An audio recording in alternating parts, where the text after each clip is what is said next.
हाय दोस्तों, कैसे हैं आप सभी। मैं डॉक्टर अनव्यास फिर से अपने YouTube चैनल पर आप सभी का स्वागत कर रहा हूं और आशा कर रहा हूं सभी ठीक है, मस्त है, एंजॉय कर रहे हैं। मैं आ चुका हूं 13 मोस्ट इंपॉर्टेंट क्वेश्चन के ऊपर। अंतिम प्रहार की सीरीज चल रही है, मोस्ट इंपॉर्टेंट क्वेश्चन की सीरीज चल रही है और बहुत ही शानदार अपना सब्जेक्ट का साथ रहा।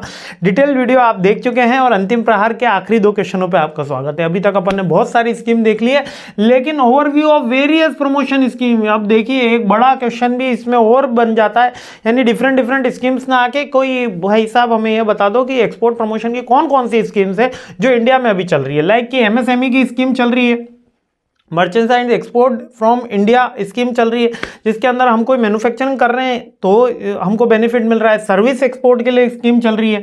ये एक्सपोर्ट प्रमोशन कैपिटल गुड्स, ये काफ़ी बेनिफिशियरी स्कीम है और इंडियन गवर्नमेंट इसको काफ़ी ज़्यादा प्रमोट कर रही है। इसको अभी मैं समझा देता हूँ।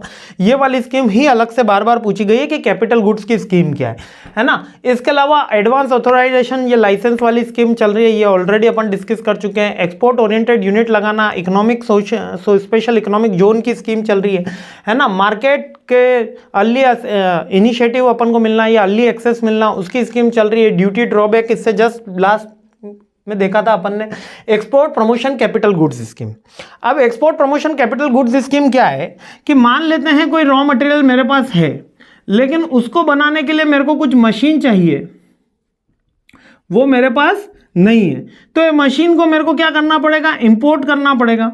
ये इंपोर्ट पे लगने वाली कोई ड्यूटी होगी तो गवर्नमेंट कह रही है कि हम ये ड्यूटी आपसे नहीं लेंगे अगर आप कोई कैपिटल गुड्स मंगवाओगे तो, है ना। कैपिटल गुड्स के अंदर क्या आता है, मशीन आती है, बिल्डिंग आती है, प्लांट आती है ना। जिससे जैसे कि अगर एक प्रिंटिंग मशीन है ना, जैसे हमारा प्रिंटिंग हाउस है, तो एक जो प्रिंटिंग की 20-24 लाख की मशीन है, अगर आप बाहर से मंगवाओगे तो उसके ऊपर आपको कोई इंपोर्ट टैक्स नहीं देना, आपको केवल इंपोर्ट ड्यूटी नहीं देना। आप तो उसका रॉ मटेरियल भी मंगवा लो, आप रॉ मटेरियल पे भी रिबेट ले लो, आप उसको सेल करो।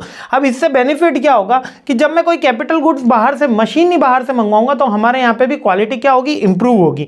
वो जो रॉ मटेरियल है उसकी क्वालिटी इंप्रूव होगी, रॉ मटेरियल तो सेम रहेगा लेकिन जो फिनिश गुड्स रहेगा उसकी क्वालिटी इंप्रूव होगी और हमारा एक्सपोर्ट बढ़ेगा। तो इसका basically export promotion capital goods scheme के अंदर जब हम इंपोर्ट कर रहे हैं, ये स्कीम के याद रखना एक्सपोर्ट प्रमोशन के लिए, लेकिन ये इंपोर्ट के ऊपर अपन कैपिटल गुड्स जो होता है उसके ऊपर 0 ड्यूटीज ली जाती है, कंसेशन दिया जाता है। इससे हमका एक्सपोर्ट बढ़ जाए और एक्सपोर्ट की ऑब्लिगेशन फुलफिलमेंट हो, ऑथराइजेशन मिल जाए और यूटिलाइजेशन हो हमारे यहाँ पे जो रॉ मटेरियल्स है। जैसे कि कितनी बार हमारे यहाँ पे जैसे गन्ना है, लेकिन गन्ने को शक्कर बनाने की टेक्नोलॉजी नहीं है, गन्ने की कारखाने अब हैं। फॉर एन एग्जांपल मैंने आपको दिया, कपास है, रुई है, लेकिन धागा बनाने की टेक्नोलॉजी नहीं है, तो हमने वो टेक्नोलॉजी के लिए वो मशीन्स मंगवा ली, तो मशीन पे हमको टैक्स जो रिबेट मिल गई, जिससे हम धागे से कपड़ा बना के एक्सपोर्ट कर सकते हैं, इसलिए उसको स्कीम मिलती है। इसका रिलायंस इंडस्ट्री बहुत भरपूर फायदा उठाती है ना।